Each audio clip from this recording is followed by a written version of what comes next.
On a tous déjà vu passer des top 10 de films d'animation présentant toujours les mêmes têtes d'affiche sous différents titres. Et pourquoi s'embêter avec toujours les mêmes quand l'animation japonaise propose beaucoup de films, dont un certain nombre de petites pépites? Cette vidéo a donc pour but de présenter 10 films d'animation japonaise méconnus et méritant le coup d'œil parmi tant d'autres existants. Le but n'est pas ici de présenter 10 chefs-d'œuvre, bien que certains le soient, mais bien de présenter 10 œuvres dont on ne parle pas assez et de vous faire découvrir de nouveaux horizons. Numéro 1. Hello World de Tomohiko Ito. Et si ce nom vous dit quelque chose, c'est bien que c'est aussi le réalisateur des 2 premières saisons de SAO. On commence fort avec un gros coup de cœur personnel. Résumer Hello World, c'est un peu compliqué. Naomi, le personnage principal, est un lycéen réservé qui aimerait s'affirmer un peu plus.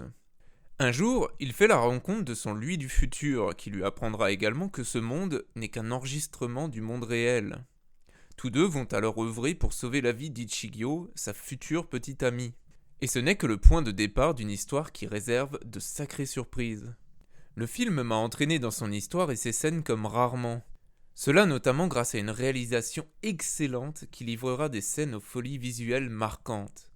Adoptant une grammaire et une histoire très proches de celle de Makoto Shinkai, Hello World offre une aventure aussi touchante qu'éblouissante dont il sera très dur de se détacher. Numéro 2. 7 jours de Yuta Murano.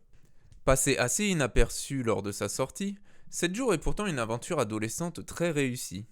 Le film raconte la fugue d'un groupe d'adolescents dans une usine abandonnée où ils feront une rencontre inattendue. Ne manquant clairement pas d'idées, le film livre une guerre entre adultes et adolescents au sous-texte évident et bien utilisé. Les décors sont plutôt jolis et la mise en scène très appréciable. On suivra ainsi avec plaisir chaque nouveau stratagème pour protéger l'usine des adultes. Attachant et entraînant, 7 jours est une aventure qui mérite bien d'être vue. Numéro 3.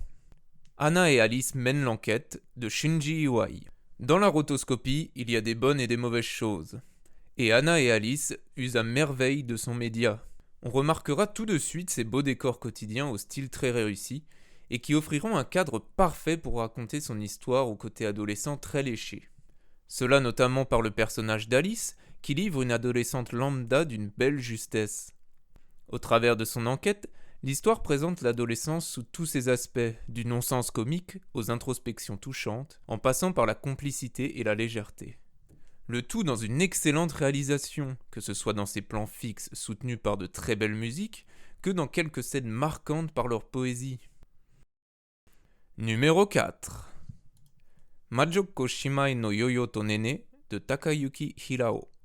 Dans un monde où Ufotable n'a pas uniquement fait Demon Slayer, on trouve cette sympathique aventure à l'univers riche et plein d'idées. Yoyo et Nene sont 2 sœurs sorcières spécialisées dans les malédictions. C'est en cherchant l'origine de l'apparition d'un mystérieux bâtiment que Yoyo sera entraînée dans notre monde. Avec l'aide d'enfants rencontrés sur place, elle cherchera l'origine de cette malédiction. Proposant de beaux visuels colorés, le film livre un scénario très sympa à suivre dans ses rebondissements et son humour, avec aussi ses jolis passages touchants et ses moments de magie entraînants. Entre sa mignonnerie et ses tours de magie, le film saura charmer sans mal. Numéro 5. Interlude de petites œuvres en si bémol. Au menu, Héros modeste, proposant 3 courts-métrages très réussis, notamment le deuxième et son histoire autour de l'allergie chez l'enfant et sa course finale marquante.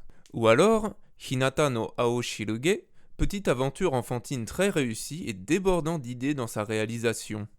Et parce qu'un top d'animation sans Makoto Shinkai n'en serait pas vraiment un, on conseillera aussi le sympathique Dareka no Manazashi. Numéro 6.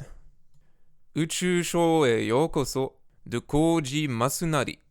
Démarrant tranquillement dans son ambiance de vacances d'été, le film nous emmène alors dans une aventure à travers tout l'univers. On suit l'histoire d'un groupe d'enfants qui, une fois amenés sur la Lune, devront traverser l'univers pour revenir sur Terre, au travers moult péripéties. Le film nous livre à cette occasion de nombreux décors, tous aussi beaux les uns que les autres, dans des paysages et plans souvent marquants et colorés.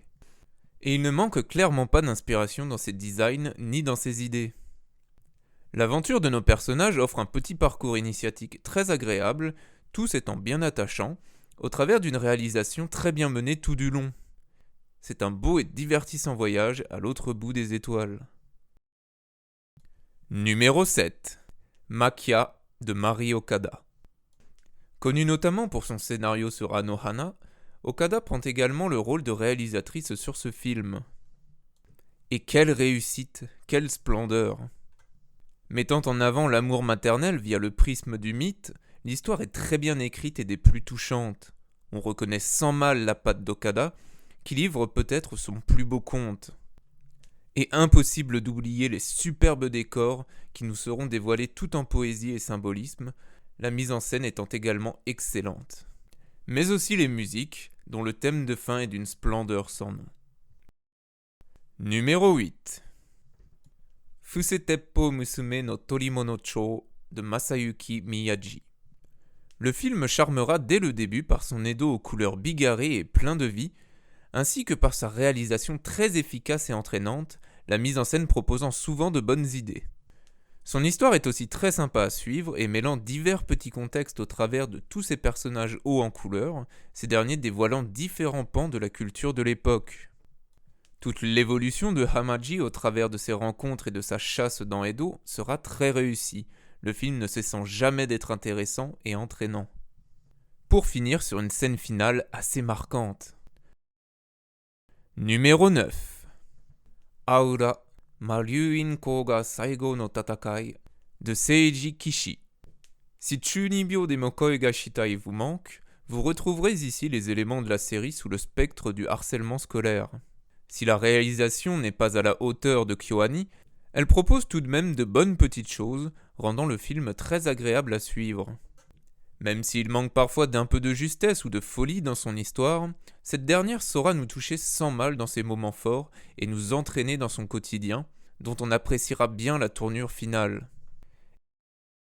Et numéro 10. Colorful de Keiichi Hara. Je gardais bien entendu le meilleur pour la fin. Car s'il ne fallait en retenir qu'un de cette liste, ce serait bien Colorful. Dur de décrire point par point les qualités de ce film, tant la réalisation, l'histoire, les décors et les musiques se répondent les uns aux autres. La réalisation se démarque dès l'introduction et marque déjà le spectateur comme destinataire des messages du film. Et le point sur lequel le film se démarque tant, c'est la justesse folle de ses propos. Que ce soit dans son quotidien adolescent désabusé, comme dans ces scènes crève-cœur qui nous poignardent d'un simple regard. Mais la manière dont est racontée cette histoire déborde pourtant d'une bienveillance des plus joliment amenées dans sa réalisation maîtrisée. Rares sont les films qui toucheront autant par leurs propos et qui traiteront avec une telle justesse des thèmes aussi durs que le suicide. C'est donc la fin de ce top, n'hésitez pas à liker et à partager la vidéo si elle vous a plu, et regardez ces films.